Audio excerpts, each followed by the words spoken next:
Hello people, Niku here. I thought in this video we will talk about the inevitability of life. MGTOW is not just a journey of understanding others, but it needs to be a journey of understanding yourself, and what's more to that than understanding your life and its end. The end that comes near every day, every hour, and every minute that you maintain life. Off the cuff, and before I proceed, you must understand the place in which I come from. I'm an atheist. I don't believe in hell. I don't believe in paradise. I don't believe in the ultimate consequences for my actions, nor to an invisible man that judges and looks over the actions that I may take. Each action, for its most part, whatever it is neither good nor bad, not when you view things from that perspective. But down to the microscale, to the life of that one man, or that one woman, or more importantly yourself as a person. The consequences of every action in this chaos-governed theory maths that our life is. Each action, no matter how minuscule, matters and shapes our destiny. Life begins and life ends. We recognize that end as the demise of our consciousness, the end of the unique set of connections that make us us.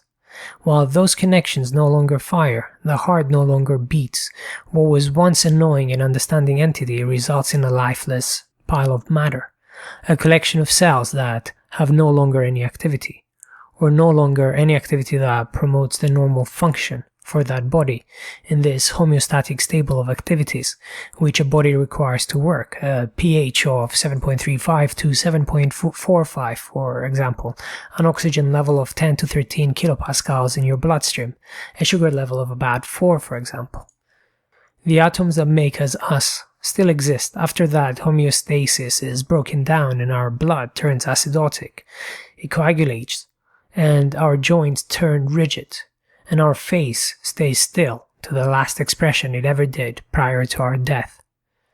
Those atoms break their bonds from other atoms, become parts of newer connections, form new molecules, and they keep on being.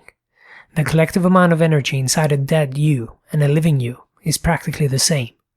The chemistry, though, that kept those processes that mean life has stopped, and that gives rise to new processes, most of which will be independent of life as we recognize it. I wanted to talk about life, and yet I can't talk about life without focusing on death. Life is the opposite of death after all, and death is a reminder that life, every life, is a finite process limited on our every heartbeat, your breathing, your environment, your genetics and the diseases that your body will fight against throughout your lifetime.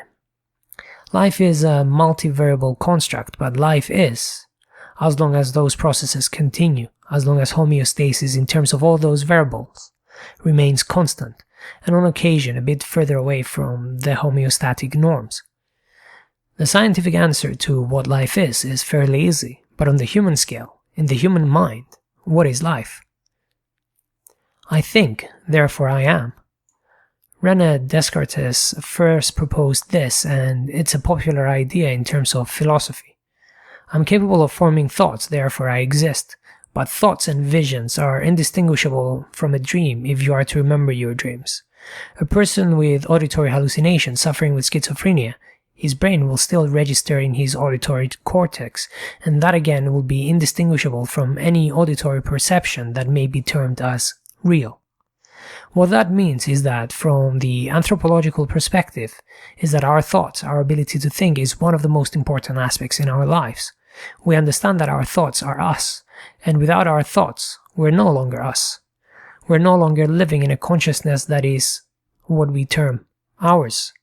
The person that we are is extremely connected to that biochemistry, to the sanctity of the connections between every different part of your brain. We're not us unless each process is working properly, otherwise you're no longer you. This is understood inherently by most people. If you are the sum of your thoughts and all your underlying and instinctual brain processes, then what religion might call your soul is the sum of your thoughts and the underlying instinctual processes you are completely unaware of. A stroke, dementia, accidents, Anything that might cause damage to your brain can actually affect this so precious thing that I call consciousness and others might call the soul.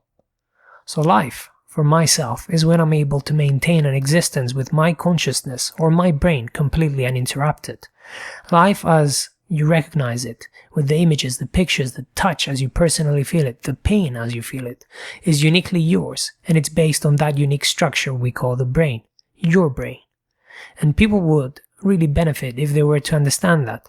Not just understand it, but appreciate it, feel it, and accept it.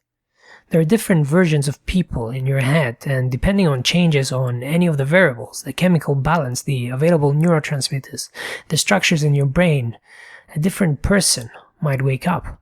And you might feel like you, but after any catastrophic brain event, no matter the cause, you're definitely not you anymore. A part of you, and on occasion all of you, might die. So life, or consciousness, is only but a figment of our imagination. I have explained this concept before about how things play out in our brains, and this is, to the best of my understanding, the way things are. And this explanation is what I would call my best attempt of explaining things. The ability of the brain to contemplate reality and assess and make decisions is a collective process of multiple, tinier processes taking place in the background. Any small processing unit of the brain processes information for smaller aspects of reality, depth, width, color, for example, and then that adds up to some bigger process, such as vision. Some of them, like vision, thinking, categorization, etc., they're processes that can be seen to take form almost instantaneously. They don't, though. There's a lot of processing that takes place in the background, and there's always a delay. And a large-sized being such as ourselves has multiple shortcuts to bypass the length of time it takes for such processes. Otherwise, it might lead to damage. Hence, it's why we have reflexes. Most of the things are actually reflex-related, and it's why processes such as vision are seen as almost automatic. But the shortcuts a brain takes to do that leads to inaccurate visual processing, such as seeing faces everywhere, seeing the same color as different when it's shaded inappropriately. And there is no reason to believe that when it comes to consciousness itself, such things do not also take place, that there are no shortcuts there. If you are the sum of your thoughts and your memories, and there are shortcuts to everything, and is also a well-documented fact that our memories are actually inaccurate, who you are is not an accurate representation of your thoughts, or of your actions, or of your experiences. Your perceived reality, your consciousness, is a manufactured aspect based on flawed information and altered memories. So be careful who you call your God. Be careful what you call life and what you understand as being your soul. These things speak to a small truth. Life itself is an illusion, along with yourself. But is that illusion worth preserving? Are our wants and our passions really worth pursuing? After all, if you understand all of these things, and you conceptualize them, what is the point in being alive? If remarkably, whether you're alive or dead, you still contain the same energy. If this gift of consciousness or your soul or life is just that, a construct, manufactured as one of the most efficient ways for our brains to process all of this information for an evolutionary, goal-oriented bipedal ape. If the equation always ends in the same way, why care? And why care indeed? At this point, it all comes down to choice. We are to accept the above statements, and don't quote me on absolutely everything here. This is the best of my understanding on what consciousness, life, and what people call the soul might be. We need to choose how we proceed. Do we accept these truths and collapse on the inevitability of our demise, in the pointlessness of our existence? Or do we accept these things and proceed forward, understanding that at times we may be serving our most base instincts? Because if we are to live, some of the base instincts need to be satisfied. If not, there is no life with enjoyment or contentment. In the last talk with Spetsnaz, he pushed for more tactile interaction between human beings. Touch and being yourself, embracing your vulnerabilities, your limited life expectancy. Then you must choose. It is not about serving anyone else but yourself at this point. So you must choose which path you want to walk. If we are to understand and serve ourselves as this community's teachings expect from us, we might as well learn from our biology and in turn hack it, break it down further, and exploit it to our advantage. Every little piece of the puzzle presents itself with an opportunity. Many philosophers struggled with the question, and some of them became hedonists, others misanthropes, others deeply skeptical of every aspect of life to the point that they lived no life. These people present examples of what thinking about thinking can do to a person.